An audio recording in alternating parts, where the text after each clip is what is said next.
A very good morning to all students and welcome to my channel Edifly JNEET.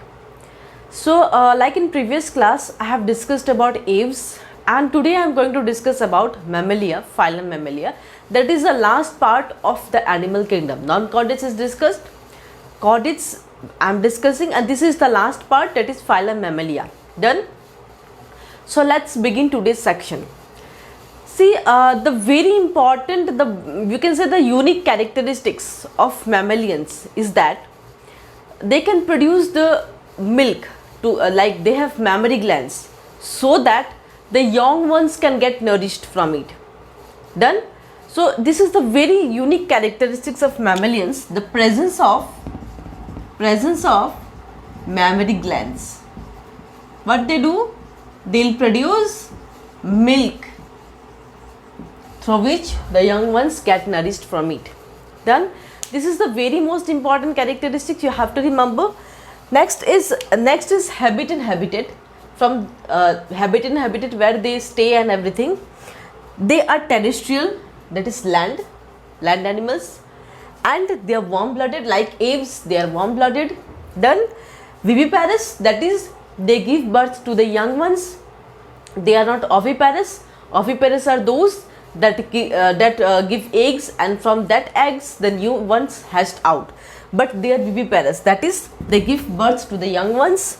Next is tetrapod vertebrates. Then second is they are found in variety of habitats, desert, grassland, everywhere.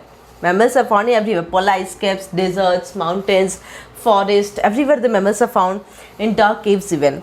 They show great diversity in habits like swimming, running. They can show very diversity in their habits. They can show many more important characteristics like swimming, running, climbing. Many more are to be there. I am just giving the few one. Climbing. These are the important characteristics of this phylum, that is habit and habitat. Now we will see next important characteristics of this phylum. Now let's see about the temperature. Since they are warm-blooded animal like birds, that is homeothermal, warm-blooded animal. See, aves and mammalia, these two are warm-blooded animals, and the rest like fishes, reptilia and amphibians, they were cold-blooded animals. Then due to the warm-blooded animals, due to this condition, they have high rate of metabolism like that in case of birds. So that makes the animals like birds. Similarities they have with the aves. Like body form. Body is divisible into head, neck, trunk and tail. 4 parts are there. So you have to remember about body form and about temperature. They are warm-blooded animals. They are not cold-blooded animals. Then now let's see about appendages. 2 pairs of limbs are present. Everyone knows about humans. See, legs, 2 pairs of limbs are present, and that is used for many kind of walks like walking, swimming, running and many more things you can include. Flying, climbing, burrowing, everything. They do with the help of their limbs. Skin is glandular and they are mostly covered by endoskeleton, that is horny epidermal endoskeleton of hair. See, this is hair, we have skin over there. Then so about skin there is more yet to discuss, and this is about appendages. Skin, like we'll talk about sweat glands, sebaceous gland, these all things I will discuss with you. Done? So we were discussing about the skin. See, hair on the skin and fat under it. See, beside under the skin there is a fat, right? Fat layer is there.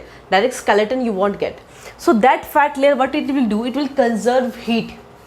See, these 4 glands are produced inside the skin glands. There are so many like sweat glands.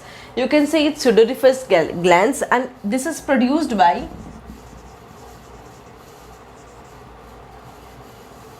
sweat produced by sweat gland. So these are the 4 glands which are produced inside the skin. Oil is sebaceous glands. Oils are also produced from the skin. There is oil glands present inside the skin. Wax ceruminous glands and milk mammary glands. This is the very important characteristics of this phylum, that is the young one gets nourished from mammary glands itself, because they has the capacity to produce milk. That will produce milk, and through that the young ones get nourished from it. The skin helps in thermoregulation, very important characteristics you have to remember. If the body gets heated, see, sweat glands are produced by, sweat is produced by sweat glands. So if the body gets overheated, this sweat glands helps to cool the body, and so in that way that will helps in the thermoregulation. Done. So this is about the skin. We'll see next important character. Now we'll talk about endoskeleton. Endoskeleton, they have 7 cervical vertebrae. The first two is atlas and axis. These two will help in the movement of head. Then see, I have given the notes. Skull is dicondylic, that is 2 occipital condyle, and 3 to 5 sacral vertebrae. They are firmly fused to form synsacrum. The long bones have Haversian canals. You have to remember about the synsacrum and Haversian canals. These two are very important point. And how much cervical vertebrae they have? 7 cervical vertebrae. Done. This is all about endoskeleton, about skull and everything. How much vertebrae are there which fuse to form the anterior head, movement of the anterior head. So now we'll talk about digestive system in case of mammals. Digestion is that mouth is, we'll talk about mouth and about the salivary glands. Mouth is relatively small and movable lips. See, we have movable lips. Buccal cavity means inside of the mouth there is this is known as buccal cavity, that is comprised of teeth and salivary glands. And the enzyme present in that is in buccal cavity is salivary amylase.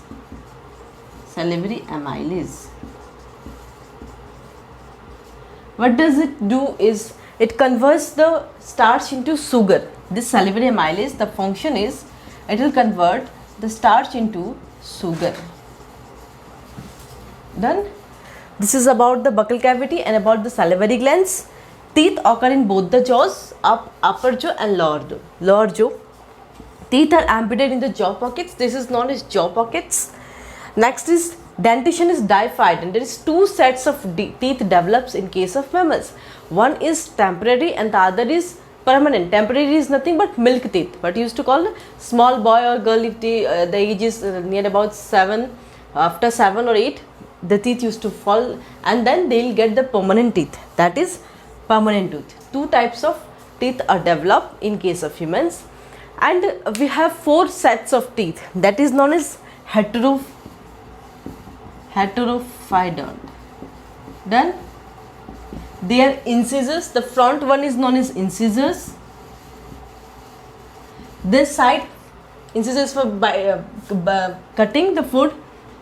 Then canines for offense and defense. Then premolars and molars. Premolars and molars is this side, that is for crushing and grinding. Canines is this for offense and defense. Incisors is the front one. Done. So they are remember about this, about the teeth, digestive system, about the salivary amylase and salivary glands. Done. Now we'll see about respiratory system. Respiration takes place only by lungs. They have only lungs that helps in the respiration. And what helps in the respiration? Ribs and diaphragm, very important. Rib muscles and diaphragm helps play very important role in breathing system. We'll talk about diaphragm in details in different chapters. Glottis is guarded by epiglottis, and pharynx contains vocal cords. These are vocal cords. Here is pharynx. So this is all about respiratory system, you have to remember. Done. We'll talk about circulatory system, about the skin and blood, everything. Done. So now let's talk about circulatory system. Heart is 4-chambered with 2 auricles and 2 ventricles. Remember, right auricle, right ventricle, left auricle, left ventricle. Done. Heart always supplies the oxygenated blood to the body. Always they will do supply oxygenated blood. There is neither sinus venosus. This is additional heart chamber. This is present in some other phylum, but in mammals it is absent. It is sinus venosus and conus truncus arteriosus. These are absent in case of mammals. Let's talk about RBCs. RBCs are circular, biconcave and without nucleus. Nucleus is absent in case of RBCs. You have to remember very important point. See, mammals have the smallest, very smallest RBCs in the entire animal kingdom. Mammals, you have to remember, mammals have the smallest RBCs, but there is always an exception. Like elephant is also included in mammals, but they have the largest RBCs, and musk deer have smallest RBC. Done. So remember this too, elephant and musk deer question may comes from this part. So this is all about circulatory system and about the blood. Now let's talk about the excretory system. Excretion is by pair of kidneys. Everyone knows we have kidneys. All the mammals, they have kidneys, and main excretory matter is urea in case of mammals. Ureters open into, we have urinary bladder. All the mammals, they have urinary bladder. Excretory fluid is urine. You know urine, the color of urine is pale yellow. Yeah, it's pale yellow. Next, talk about nervous system. Brain is highly developed in case of humans, and they have cerebellum and cerebellum, the parts of the brain.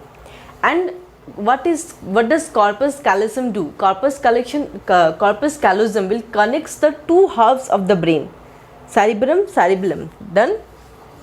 And also remember, there are 12 pairs of cranial nerves.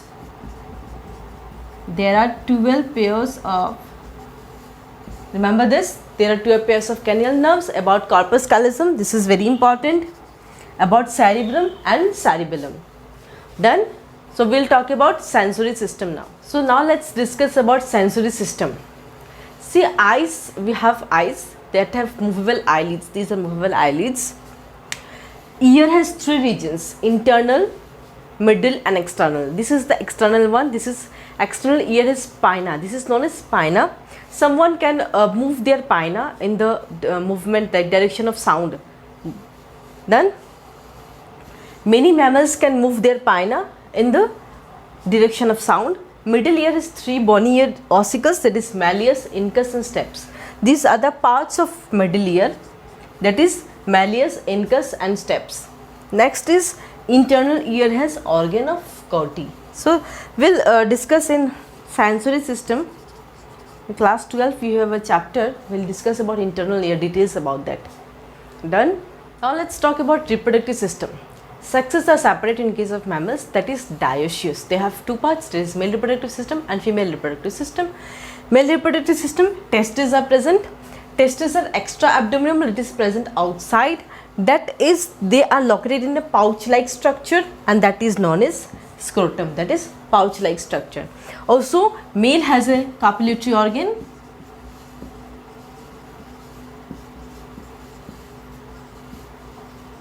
Copulatory organ, that is penis.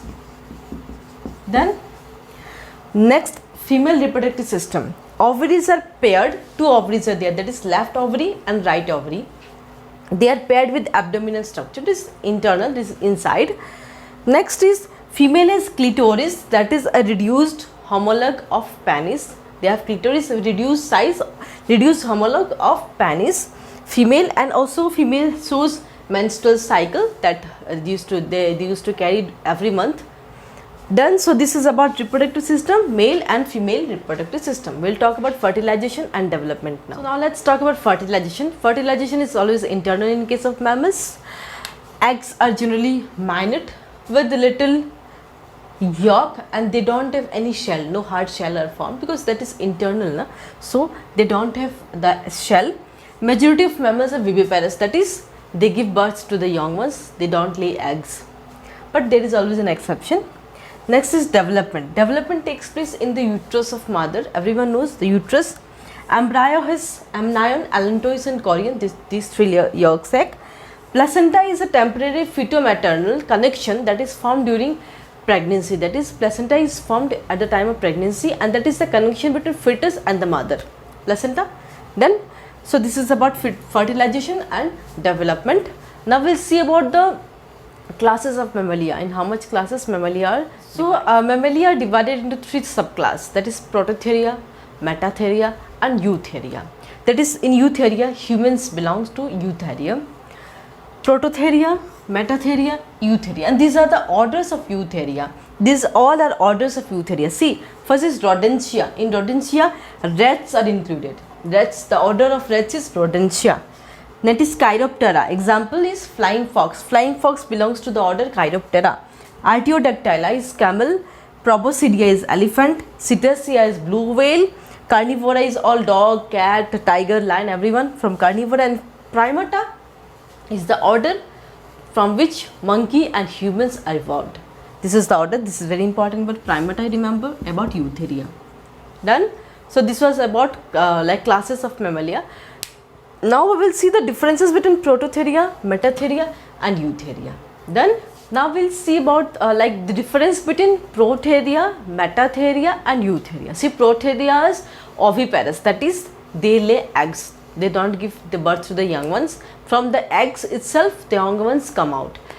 About Metatheria, they are viviparous, and about Eutheria, they are also viviparous. The first point is done. Second is ear pinna. This ear pinna is absent in case of Prototheria, and in case of Meta and Eutheria, ear pinna is present. Scrotum is absent in male, like I told you about the scrotum, the pouch-like structure. But in case of Metatheria, scrotum is present but in front of the penis. But in case of Eutheria, scrotum is present on side of the penis. Then ear pinna, about ear pinna I told you.